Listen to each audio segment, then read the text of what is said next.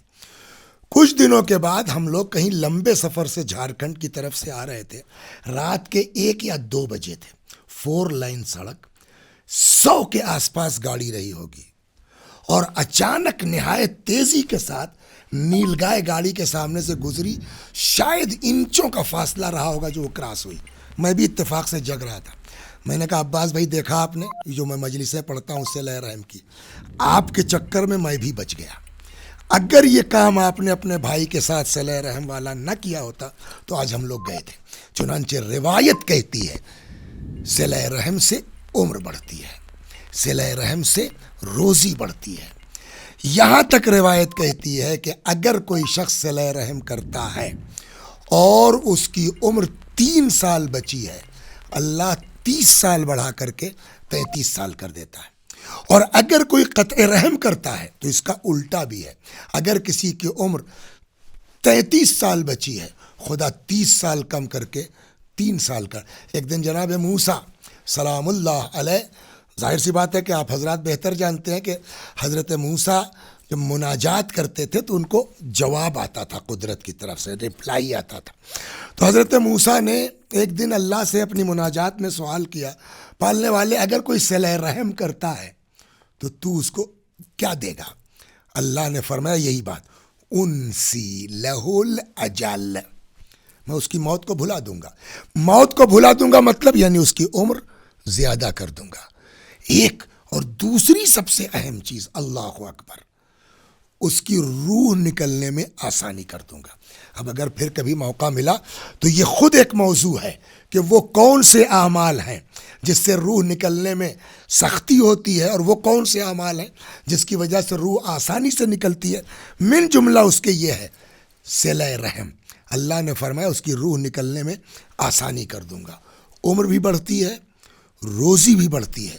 اور اس سے پہلے والے میں اشارتاً عرض کیا تھا جاتے جاتے کہ وہ جو دعائے مبارک ہے کمیل میں ہے، اللہم اغفر لی الذنوب التی تحبس الدعا، پالنے والے ہمارے ان گناہوں کو معاف کر دے، بخش دے جو دعاؤں کو حبس کر لیتے ہیں، روک لیتے ہیں۔ تو اس کا مطلب یہ ہوا دعائے کمیل کی روح سے کہ کچھ گناہ ایسے ہیں کہ آپ چاہے جتنا گڑ گڑائیے، فریاد کیجئے، وہ آپ کی جو ہے دعا قبول نہیں ہوگی۔ وہ گناہ کون سا ہے؟ چنانچہ روایت کہتی ہے قطیعۃ الرحم تحجب الدعا، قطع رحم انسان کی دعا کو قبول نہیں ہونے دیتا۔ دو ایک چیزیں آپ کو سناتا ہوں، روزی بڑھتی ہے، نہ کہ صرف عمر بڑھتی ہے، روزی بڑھتی ہے۔ ایک دو چیزیں آپ کو سناتا ہوں۔ بنی اسرائیل کے زمانے کی داستان ہے۔ 2 بھائی تھے، کھیتی کرتے تھے، زراعت پیشہ تھے۔ گیہوں مثلاً کٹ گیا اور وہ بھوسا الگ کر دیا گیا، گندم الگ ہو گئے، دونوں بھائی الگ الگ رہتے تھے، دونوں بھائی کا بٹوارا ہو گیا۔ کھیتی ایک میں ہوتی تھی اور جب پیداوار ہوتی تھی تو آدھا یہ لیتے تھے آدھا یہ لیتے تھے، وہ الگ ہو گیا۔ ایک بھائی نے کہا تم یہاں رہو کھلیان میں دھیرے دھیرے جاتا ہوں، جو ہے وہ کھانا کھا کے آتا ہوں۔ وہ چلا گیا، مثلاً بڑا بھائی پہلے چلا گیا۔ چھوٹے بھائی نے سوچا کہ میں تو اکیلا آدمی ہوں، جتنا مجھ کو ملا اتنا بھائی جان کو بھی ملا ہے، میرا خرچ ہی کیا ہے؟ اگر میں اپنے والے گیہوں میں سے آدھا اپنے بھائی کو دے دوں تو ان کے بیوی بچے ہیں، خرچ زیادہ ہے تو ان کا خرچ آسانی سے چل جائے گا۔ بغیر بتائے ہوئے، اس پر بھی انشاءاللہ بات آئے گی، مدد کرنا ہنر نہیں ہے، خدا کے لیے کرنا اخلاص عمل کے ذیل میں یہ بات آئے گی انشاءاللہ۔ ابھی اس پر نہیں جاتا ہوں کہ جو کرو اللہ کے لیے کرو۔ اگر تم نے جتا کے کیا، اگر تم نے دکھا کے کیا تو اس سے کیا فائدہ ہے؟ تو بھائی چلا گیا، انہوں نے اپنے میں سے آدھا گیہوں بھائی والے میں ڈال دیا۔ اب وہ کھانا وانا کھا کے آئے تو چھوٹا والا گیا۔ اب دوسرے بھائی کے ذہن میں یہ ہے کہ میرا تو کسی صورت سے چل ہی جا رہا ہے کام، یہ چھوٹا بھائی بیچارہ جو شادی نہیں کر پا رہا ہے، آمدنی اتنی نہیں، اگر میں اپنے والے میں سے آدھا گیہوں اس کے والے میں ڈال دوں تو یہ بیچارے کا کچھ اضافی ہو جائے گا، تو شادی وادی کر لے گا۔ نہ اس کو پتہ نہ اس نے اٹھا کے آدھا اس میں ڈال دیا۔ اب وہ کھا کے آئے، چل رہے ہیں، رکھ رہے ہیں، یہاں تک کہ صبح ہو گئی۔ اب جو صبح دیکھا تو لگتا ہے یار پورا میں اٹھا لایا، کیا معاملہ ہے، یہ تو اچھا خاصا ہے۔ ادھر ان کا بھی یہی حال، یہ اپنے گھر سے نکلے، وہ اپنے گھر سے نکلے کہ صاحب چکر کیا، ہم کو لگتا ہے کہ جیسے پورا گیہوں میرے گھر میں آ گیا۔ وہ کہتے ہیں مجھ کو بھی ایسے ہی لگ رہا ہے کہ لگتا ہے پورا گیہوں میرے گھر میں آ گیا۔ زمین و آسمان کے درمیان سے آواز آئی کہ جب بھائی ہو کر کے تم دونوں ایک دوسرے پر اتنے مہربان ہو تو میں تو ارحم الراحمین ہوں۔ خدا اضافہ کرتا ہے، روزی بڑھتی ہے عمر کے ساتھ ساتھ۔ ایک بندہ خدا تھا، اس نے ایک دن خواب دیکھا کہ کوئی کہہ رہا ہے تمہاری زندگی کے دو حصے، آدھا غربت میں اور آدھا دولت میں۔ اچھا یہ قرآن بھی کہتا ہے فَإِنَّ مَعَ الْعُسْرِ يُسْرًا إِنَّ مَعَ الْعُسْرِ يُسْرًا، ہر تنگی کے بعد آسانی ہے۔ البتہ کسی کے ساتھ پہلے آرام ہوتا ہے بعد میں تنگی ہے، کسی کے ساتھ پہلے تنگی ہے بعد میں آرام ہوتا ہے۔ تو یہ تو ہونا ہے زندگی میں، دو حصے اس کے۔ تو اس نے خواب دیکھا کہ صاحب تمہاری زندگی کے دو حصے ہیں، آدھا تنگی میں اور آدھا آرام اور آسائش دولت کے ساتھ، تم بتاؤ پہلے کیا چاہیے؟ تو اس نے کہا بھائی میں اکیلا تو نہیں ہوں، میرے ساتھ میری بیوی ہے، میرے بچے ہیں، تو جو کچھ میرا رزق ہے اور میری روزی ہے تو سب کو مل کے چلنا ہے، تو پہلے ان سے مشورہ کر لوں، اپنے بچوں سے، بیوی سے، میں کل جواب دوں گا۔ صبح اٹھ کے اس نے اپنا خواب بیان کیا، بھائی میں نے ایسا ایسا خواب دیکھا ہے، پہلے روزی چاہیے کہ پہلے غربت؟ تو ہماری عقل تو یہی کہتی ہے کہ غربت پہلے آدمی جھیل لے تو بعد میں، مثلا ابھی جو ہے وہ ٹھیک ٹھاک ہے، پیدل چل سکتے ہیں، بعد میں کار سے چلیں گے تو اچھا لگے گا۔ لیکن اگر ابھی کار سے چل لی ہے اور خدا نخواستہ ضعیفی میں پیدل چلنا پڑا تو وہ زیادہ کھلتا ہے۔ تو ہم تو یہی کہتے کہ صاحب پہلے غربت ہو جائے پھر دولت۔ اس کی بیوی لگتا ہے سمجھدار تھی، اس نے، اب کتاب میں نہیں، جب اپنی عقل بڑھا رہا ہوں، کہ اس نے شاید سوچا ہو کہ ان کی زندگی آدھی غربت میں آدھی دولت میں ہے، میری زندگی کی تو بات ہے نہیں، پتہ نہیں، ہو سکتا ہے ان کی آدھی زندگی ہو تب تک میری پوری ہو جائے۔ تو اگر ہم پہلے غربت لیتے ہیں تو ہماری تو غربت ہی میں ختم ہو جائے گی، پھر یہ مزے کریں گے۔ تو اس نے کہا ایسا اللہ کریم ہے، آپ پہلے دولت لے لیجئے۔ مشورہ ہو گیا۔ دوسرے دن خواب دیکھا انہوں نے کہا ہاں صاحب ٹھیک ہے، ہم کو پہلے دولت چاہیے۔ اب دولت مل گئی ان کو۔ اس آدمی کے دماغ میں یہ آیا کہ اب چاہے جیسے خرچ کریں، آدھی زندگی تو دولت رہنا ہی رہنا ہے، تو سب کو کیوں نہ ساتھ لے کے چلے۔ جب غربت آئے گی تو دیکھا جائے گا، آدھی زندگی تو غربت میں کٹنا ہی کٹنا ہے، لاکھ ہم بچا کے رکھیں کہیں نہ کہیں چلا جائے گا وہ، جب آدھی زندگی غربت میں۔ تو ابھی جو ہے سب کو تو معلوم ہوا صاحب ان کے ساتھ بھی، ان کے ساتھ بھی، خالہ کو بھی دیکھ رہے ہیں، پھپھو کو بھی دیکھ رہے ہیں، ماموں کو بھی دیکھ رہے ہیں، وہ بھتیجا صاحب علی گڑھ میں مثلا MBBS کر رہا ہے، اس کی بھی فیس جمع کر دی، وہ چلتا رہا۔ ایک زمانہ گزر گیا، پھر کچھ دنوں کے بعد انہوں نے خواب دیکھا اسی بزرگ کو، تمہاری آدھی زندگی ہوئی تمام، یعنی دولت کا زمانہ ہوا ختم، اب کل سے تمہاری غربت کے دن شروع ہونے والے تھے، لیکن چونکہ اس دولت کے زمانے میں تم نے صلہ رحم کیا، رشتہ داروں کو ساتھ لے کے چلے، اس لیے خوش ہو کے خدا نے تمہاری بقیہ زندگی میں بھی دولت لکھ دی ہے۔ صلہ رحم کا یہ فائدہ ہے۔ آخری بات آپ کو سنا دوں، وقت زیادہ ہوتا جا رہا ہے، ماہ مبارک رمضان ہے، 2-4 منٹ کا کیا، میں واقعی بڑا تعجب ہوا۔ مرحوم آیت اللہ العظمیٰ خوئی رضوان اللہ علیہ ایک دن ماہ مبارک رمضان میں ایسے ہی یوٹیوب دیکھ رہے تھے تو کسی بزرگوار نے نقل کیا ان کا قصہ، یہ کہیں کتاب کی بات نہیں، بزرگوار نے نقل فرمایا۔ مرحوم آیت اللہ العظمیٰ خوئی رحمت اللہ علیہ مرجع تقلید تھے، ان کی بیٹی کا رشتہ آیا کسی اپنے ہی رشتہ دار کا یا خاندان کا، چونکہ بیٹی نے اور جس کا رشتہ آیا تھا دونوں نے کسی ایک خاتون کا دودھ پیا تھا، رضاعت کا میٹر تھا، مگر شرعی اعتبار سے اتنے دن نہیں پیا تھا کہ رشتہ حرام ہوتا، مگر ظاہر سی بات ہے احتیاط کرنے میں تو کوئی حرج نہیں ہے. تو مرحوم آغا خوئی رضوان اللہ علیہ نے احتیاطاً رشتے سے انکار کر دیا کہ بھائی احتیاط کے خلاف ہے، دونوں نے ایک ہی عورت کا دودھ پیا ہے تو جانے دو. وہ بھی عالم دین تھے لگتا ہے، مسئلہ ان کو معلوم تھا، ان کو یہ بات بری لگ گئی کہ بھائی جب شرعاً قباحت نہیں تو آپ کیوں انکار کر رہے ہیں. نتیجہ یہ ہوا کہ وہ ناراض ہو گئے اور ربط ضبط چھوڑ دیا، کنارہ کشی کر لی، آنا جانا بند. اس میں وہ بیان کرتے ہیں، اسی کو کہتے ہیں نا کہ جو لوگ پڑھے لکھے ہوتے ہیں وہ اہل بیت کے فرمودات پہ جو عمل کرتے ہیں تب ہم کو احساس ہوتا ہے کہ یار ہم لوگوں کی تو کوئی اوقات ہی نہیں ہے، ہم لوگ خالی بکتے ہیں کہ ہم شیعہ ہیں اور مولانا ہیں اور فلاں ہیں. عمل کی منزل میں پتہ نہیں کہاں ہم لوگوں کو رکھا جائے گا کل کو قیامت میں. اس ماہ مبارک رمضان میں پروردگار عالم ہم سب کو توفیق عطا فرمائے اماموں کے فرمودات پر عمل کرنے کی. وہ کہتے ہیں کہ ہر شب جمعہ امیر المومنین کے حرم سے روضے سے زیارت کر کے نکلتے تھے، اس رشتہ دار کے یہاں جاتے تھے جنہوں نے قطع تعلق کر دیا رشتے کی وجہ سے. کھٹکھٹاتے تو وہ ناراض ہیں، دروازہ کھولتے تھے، دیکھتے تھے آغا کوئی دروازہ بند، لا حول ولا قوت. ایک دو دن نہیں، وہ بیان کرتے ہیں مسلسل 2 برس تک آغا خوئی اس رشتہ دار کے یہاں ہر شب جمعہ زیارت کے بعد جاتے رہے اور وہ 2 برس تک دروازہ کھولتے ان کو دیکھتے بند کر لیتے، مگر اس کے باوجود انہوں نے جانا نہیں چھوڑا. اب سمجھ میں آیا جو ابھی قصہ گزرا، پیغمبر نے کیا فرمایا؟ سل من قطعک، تم لگے رہو تم لگے رہو.